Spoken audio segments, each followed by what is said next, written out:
पिलास बम कहाँ बानी जी? हाँ बानी हे ने आई जी। हाँ बम का जी 4 साल से जातनी जल गिराया है, ऐसो 5वां साल आंसू ऐसो नहीं के जाम का करी बम।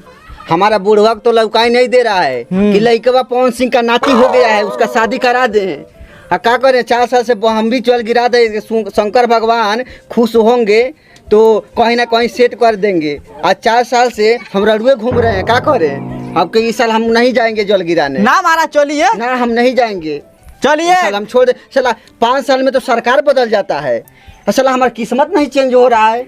कहीं भोले बाबा आप एक कृपा करके कहीं मेहरबानी कर देंगे तो ना चलिए महाराज। ना हम नहीं, भोले बाबा रे ऊपर कहीं कृपा कर दो। हम नहीं जाएंगे।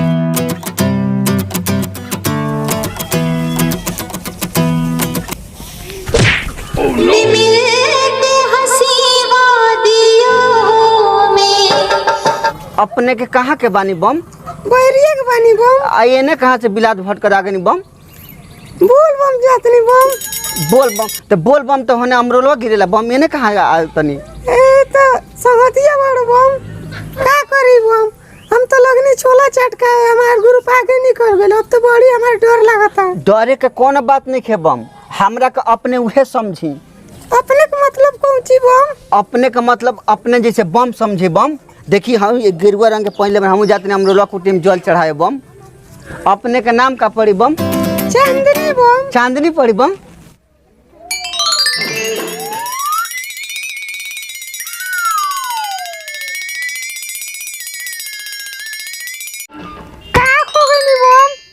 बम अपने तो अमरपाली डूबे लागत नहीं, कौन कौन निरहुआ रोग तो मिलिए जाए। हम तो बानी जनरेटर के पीला है। हम तो 4 साल से भोले बाबा का जल पटाओ तनी, और 4 साल से रड़ुए घूमतनी बम। अपने काहे इतना मेहनत करतनी बम? हमरो इच्छा बा बम, हमरो दिल से चाहे वाला कोनो मर्द मिल जाए। मर्द बम? मर्द मिल जाए ए बम तो हम एगो बात कही ना खिसिया बोली। हमरो अब दिल से लफर लफर आवाज आवत बम। हमरो अब दिल से रूबी से प्यार हो खाता बम। हौसल बिया बम, अब हौसल बिया तो फसबे करी बम। बम हां बम ए चले के बम, चले के अमरोलवा जल गिरावे। अब एक बार करोगे का हो गेल बम तो विनोद कहत नहीं बम हम ना जाए। हम बहन करोगे का हो गेल कहत नहीं चलिए। अब हम 4 साल से तो जल गिरा ही रहे हैं, सोचे जब 5वां साल भी गिरा दे, क्या पता भोले शंकर हमारे भी गोद में कोई गिरा दे। ठीक बा तब चली तब। हाँ चले के बम, चली बम, चली जा बम। ठीक बा बम। शंकर भगवान की जय, भोले बाबा की जय, शंकर भगवान की जय, भोलेनाथ की जय। बोल बम बोल बम, बोल बम बोल बम, बोल बम बोल बम, बोल बम बोल बम, भोलेनाथ की बोल बम, शंकर भगवान की बोल बम, बोल बम बोल बम, बोल बम बोल बम, बोल बम बोल बम। बोल बम भोलेनाथ की नंबर बताइए बम। भोलेनाथ की बम बोल बम। ए पिलास बम हाँ। लेडी बम का करता नहीं है ना? आई जेंट्स बम में लेडी बम में का करता नहीं? कुछ ना बम, का करे रही तब लेडी हाँ, बम में? कुछ ना बम। है ना जेंट्स बम में रही? हाल चाल पूछ रहे थे हम, पैर वो नहीं दुख रहा है। बोल बम बोल बम, बोल बम बोल बम। भोलेनाथ की जय, भोलेनाथ की जय, शंकर भगवान की जय, बोल बम जय, बोल बम जय। बोल बम। ए बोल बम बार बार ओने नहीं का बम, करे जाता नहीं? हम देख रहे थे कि कोई आगे अंकड़ा पत्थर नहीं ना रहा बम। कुछ ना बा बोल बम रहुए ओने नहीं के जाए का ए नहीं रही जेंट्स ठीक बा बम में। ठीक बा ठीक बा। बोल बम, बोल बम बोल बम, बोल बम बोल बम, बोल बम बोल बम, बोल बम बोल बम, बोल बम। बोल बम वाला जी हाँ जी, आराम करने थोड़ा जा, बड़ी दूर से आवत जा रहे कोनी तो थोड़ा आराम पिलास कर बम हाँ जी। तू हारिए गेलो खबर। हाँ। आई कांवरिया लोग हारिए गेलो है जा। आई ओही में एगो लेडीज बाड़ी, चलो जा विश्राम कइला। हाँ हाँ चले गए। चलो आराम जा कर लीजिए आराम। बैठो गिलवानी जा बैठो।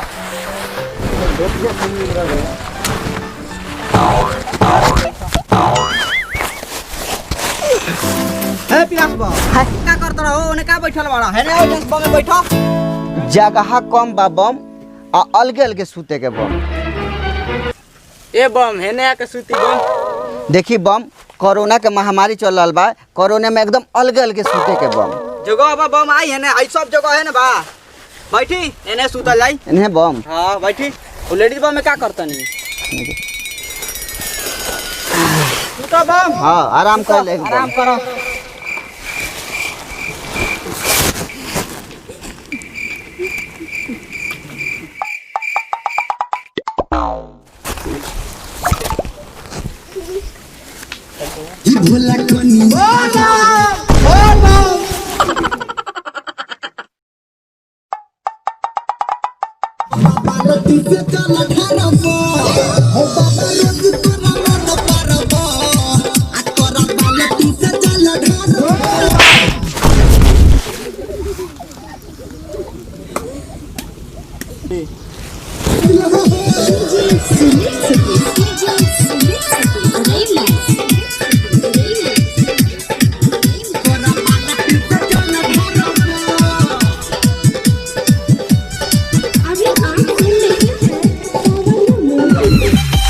सर जी रात्रि के 4 बज गई बा। चलिए अब सब कमरियन के अब जगा दहल जाओ, टाइम भी हो गई बा। चलिए चलते हैं। सर हाँ देखिए तो कितने कमरिया का भीड़ लगा है। ये बहुत ज्यादा लगा हुआ है। अच्छा चलिए। चलिए चलते हैं, चलिए चलिए। तो इन लोगों का ए बम उठिए, 4 बज गया है। ए बम हां सर उठ रहे हैं। उठिए। हैं? देखिए तो सर कौन बेहुदा लेडीज में जाकर सो गया है। कौन सो गया है? ए बम उठिए, 4 बज गया। ओए बम मारिए तो सर इसके गांव को 2 डंडा। बोल। यहाँ पे तुमको जगह है सोने का? यहाँ पे किस लिए सो गया? इधर सोने का जगह, लेडीज में जाकर तू सो गया है। जेंट्स बम हो के लेडीज बम में सो रहा है। बोल बम। तेरा नाम क्या है रे? बोल बम। कौन है ये तुम्हारा साथ?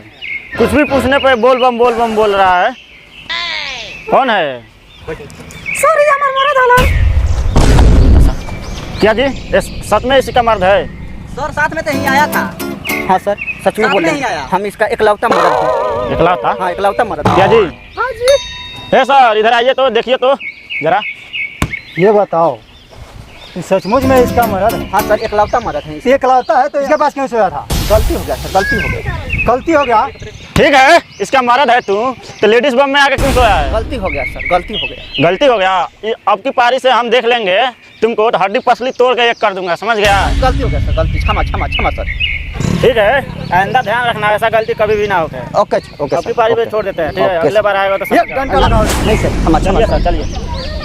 जाए सारे लोग, अगर मेहरारू साथ में ना नहीं तो पटक के इधर ही मारते। का रे पिलास बम ते हमनी के साथे आइले, तोर एकरा से कैसे सेटिंग हो गई आज रे? दादा घर ही से लव चल रहा है हम दोनों के बीच तो में। निकल जाने के बीच में। हाँ घर ही हमें चल कुछ रहा है। मालूम है नहीं खे। हम तो कहाँ आ रहे थे। है, जब तकड़ हो गया तभी तो फिर हमारा जोश जाग गया बोलबम जाने का। हां यही से आइले पीछवा हो हाँ, ना जे हाँ। कहे चलो सो हमू चले में बोलबम। लेकिन हाथ जोड़ के नहीं हो रहा बाबा कि हमने दो आदमी के शादी करा दिया। इतना गहरा प्रेम हो गइल बा कि हमार गुर्दा ही हम एक चलो जल गिरैले आइले। अब ना जाए बम।